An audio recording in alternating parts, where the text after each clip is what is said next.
It's easy to uh, overlook the unsung heroes of our modern world, right? Those materials working tirelessly behind the scenes. Definitely. Take highly reactive polyisobutylene HR-PIB.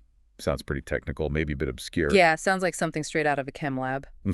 But this stuff actually has a surprisingly widespread impact all across global industries. Absolutely. And that's what we're digging into today, the global HR-PIB market. We've got this recent market research report here from Cognitive Market Research. Okay.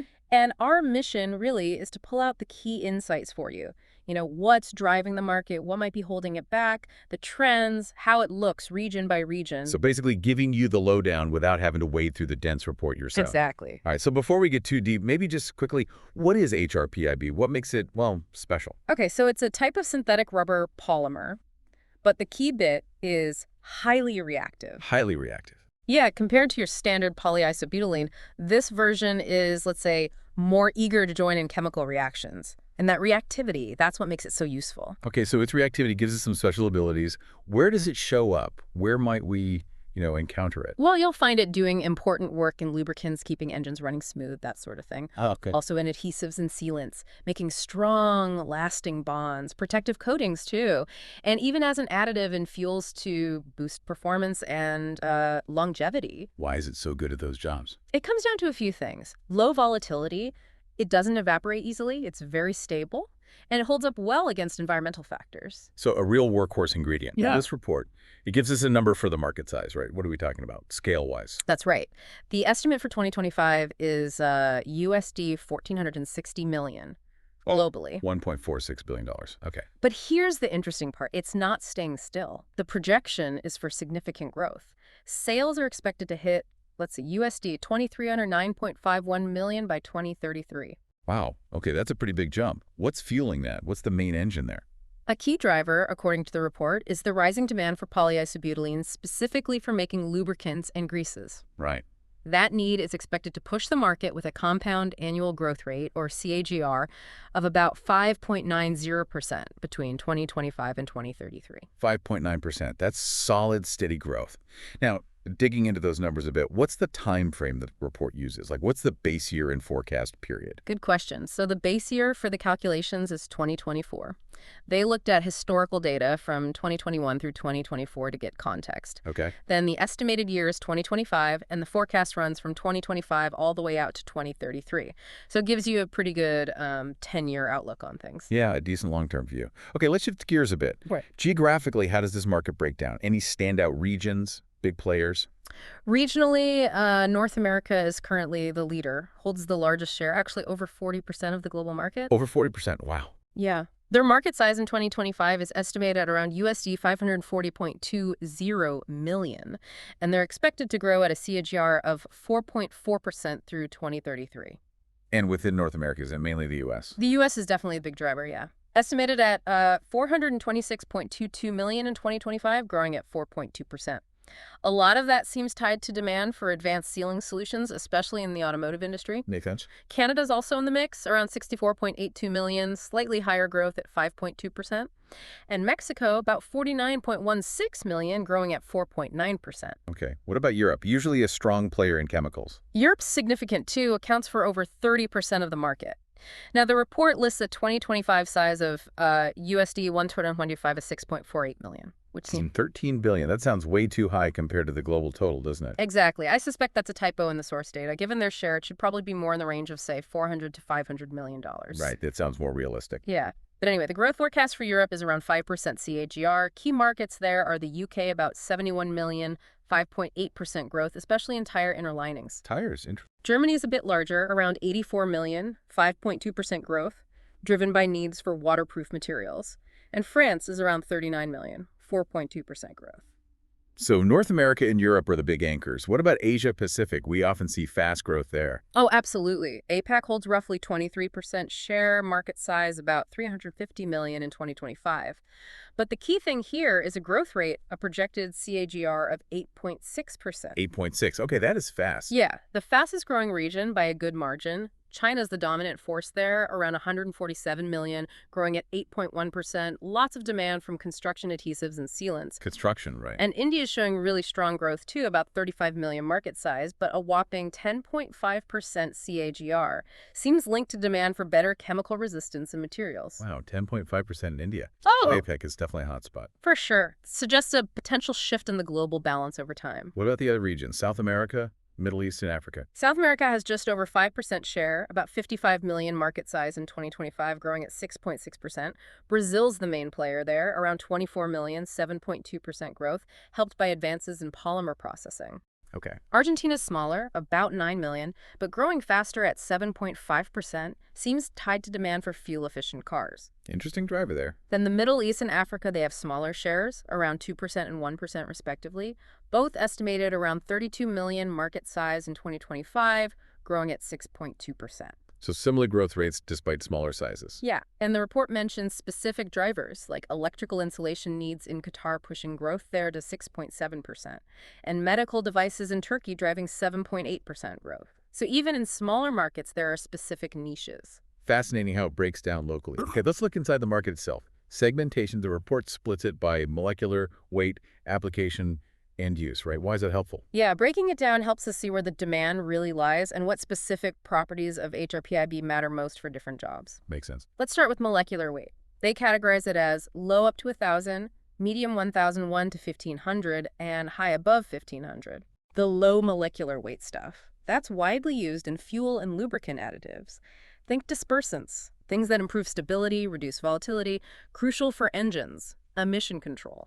So the lighter molecules are good for liquids like fuels and oils. Pretty much. Huge demand from automotive and industrial lubricants, driven by fuel efficiency goals and emission rules. Also used in some adhesives and sealants. Got it. What about the medium weight category? What's the deal there? Medium weight HR-PIB finds its niche more in high-quality adhesives, sealants, and things called tackifiers that make things sticky. Ah, tackiness. Yeah, superior tackiness, plus good water-repelling properties, good stability. It's also used in some high-performance lubricants and as a modifier for other polymers. Demand here is growing from construction, automotive again, and packaging. Okay. And the high molecular weight, what applications need the really big molecules? The report mentions the category, but the specific application details weren't in the excerpts we looked at. But generally, higher molecular weight usually means increased viscosity, more toughness. So you might guess applications like maybe really heavy-duty sealants, durable coatings, or perhaps significantly modifying other materials' properties. But that's just speculation based on polymer science. Right. Makes sense, though. Bigger molecules, tougher stuff, potentially. Okay, let's switch to how it's used the applications. What are the main jobs HR-PIB does? Fuel and lubricant additives are definitely a key segment. We touched on this, its ability to disperse contaminants, manage viscosity. It helps keep engines clean, efficient, prevents sludge. Right, the performance aspect. Exactly. Driven by the push for better engine oils, cleaner fuels, it's a vital ingredient for engine health and lower emissions. So beyond fuels and lubes, what else? Hydraulic fluids are another big one. HR-PIB boosts lubrication, wear protection, stability under heat.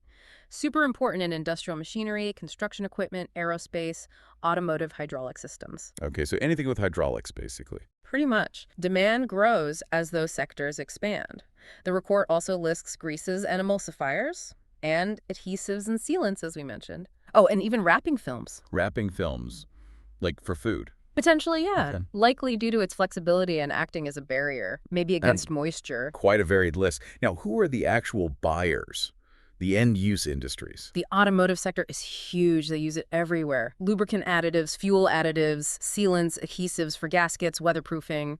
It helps engines last longer, perform better. And helps meet those fuel efficiency and emissions targets, I bet. Absolutely. Those regulations are a massive driver for HR-PIB use in cars.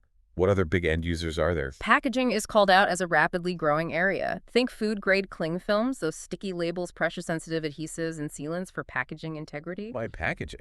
Its moisture barrier properties and flexibility are key. And there's a big push for better performing, more sustainable packaging solutions, which seems to benefit HR-PIB. The industrial sector is also listed as a general end user, covering a whole range of applications. Okay, so automotive and packaging are major consumers. We got the where and how. What about the why? Let's talk market drivers. What's pushing this growth? A big one is the overall increasing demand globally for energy-efficient products. Ah, efficiency. Yeah. HR-PIB contributes, maybe indirectly, by improving insulation performance, making better sealants for buildings, and being part of energy-saving automotive components. Right. The report even mentioned that BASF Petronas Chemicals plant in Malaysia, 50,000 metric tons capacity, built back in 2018. That was seen as a response to this growing demand for efficiency-related materials. That plan is a pretty concrete example of the investment. What else is driving things? Well, we keep coming back to automotive, don't we? The demand for advanced sealing applications there is crucial. Gaskets, another stripping. Exactly. HR-PIB's superior sealing is vital for performance, safety, making cars last longer. And it's especially important with EVs and tougher environmental rules. Plus, just more cars being built globally means more need for HR-PIB in fuels and lubricants to boost performance and efficiency. It all ties together, really. Automotive seems central. Any other key drivers? Yeah, technology itself. Innovations keep improving HR-PID's properties, making it stronger, more resistant to chemicals, easier to process. So it can do new things. Exactly. Opens up doors for new applications, maybe in pharma, advanced adhesives for tough conditions, specialized markets. Better polymerization techniques are making this possible. So innovation is creating new demand, too. Okay, now let's look at the flip side. What could slow this market down? Any restraints? Well, environmental concerns are definitely a factor. PIB isn't biodegradable. Ah, okay. Plastic pollution worries. Yeah, that's the issue. It can stick around in the environment for a long time, so there's growing pressure for eco-friendly alternatives and potentially stricter rules on disposal down the line. That's a big one these days. Anything else? The report also mentions the usual suspect for petrochemicals, price fluctuations in feedstocks. Oil prices go up and down. That affects HR-PIB costs and stability. And one more thing, potentially, a lack of awareness about its benefits in some emerging markets might slow down adoption there. Right. Important headwinds, especially the environmental angle. Mm-hmm. What about overall trends shaping things right now? Kind of related to the restraint, there's a trend towards sustainability pushed by regulations. So the industry is looking for ways to use HR-PIB in more eco-friendly ways, maybe focusing on its durability to make things last longer, or exploring recycling options. Using its strengths for green goals. Sort of, yeah. And separately, there's just surging demand from the construction sector. More building means more need for high-performance sealants and adhesives where HR-PIB shines. Okay, greener focus and construction growth. Now, who are the companies actually making this stuff, the competitive landscape? It's described as a competitive market. Key players are focused on, innovation, making slightly different products for specific needs, and expanding their capacity. Who are some of the big names? Let's see. The report lists TPC Group, RB Products, Baldo's Petronas Chemicals again, Kathari Petrochemicals, DAELIM Industrial, quite a few others too from different regions. Shows it's Sure. pretty active. A diverse group. Any interesting strategic moves mentioned? Big investments or partnerships? Yes, actually. There's a notable joint venture involving DAELIM Industrial. They partnered with Aramco and Total. Big names there. Yeah, they're building a pretty large PIB plant, 80,000 tons per year in Saudi Arabia, expected to be finished around 2024. Wow, 80,000 tons. It's a significant move, aimed at boosting DAELIM's presence in the Middle East by 2030, and it's apparently the first PIB production facility in Saudi Arabia itself. Shows real confidence in future demand, right? Definitely a major development to watch.